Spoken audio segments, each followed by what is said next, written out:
দক্ষিণ পশ্চিমী মৌসুমী বায়ু ঢাকা বিভাগের পূর্বাঞ্চল এবং বরিশাল, চট্টগ্রাম, সিলেট ও ময়মনসিংহ বিভাগ পর্যন্ত অগ্রসর হই। এছাড়া উত্তর পশ্চিম বঙ্গোপসাগর ও এর আশপাশের এলাকা সৃষ্ট লঘুচাপ আরও ঘনীভূত হইতে পারে। আজ মঙ্গলবার আবহাওয়া অধিদপ্তর জানাই লঘুচাপের প্রভাবে বাংলাদেশের উপকূলীয় এলাকা এবং সমুদ্র বন্দরের উর্দি ঝড়ো হাওয়া বয়ে যেতে পারে।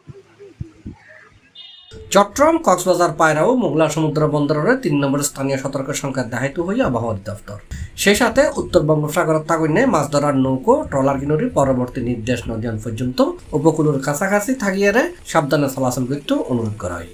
পূর্বাভাসত হওয়া হই বুধবার ময়মনসিংহ, ঢাকা, খুলনা, বরিশাল, চট্টগ্রাম, সিলেট বিভাগের অধিকাংশ জায়গাত এবং রংপুর, রাজশাহী বিভাগের কিছু কিছু জায়গাত অস্থায়ীভাবে ঝড়ো হাওয়া বয়ে যেতে পারে। সেই সাথে হইতে পারে বজ্রসহ বৃষ্টি।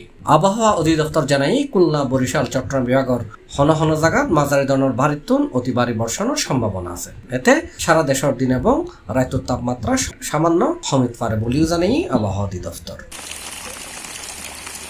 C+ TV, Chittagong.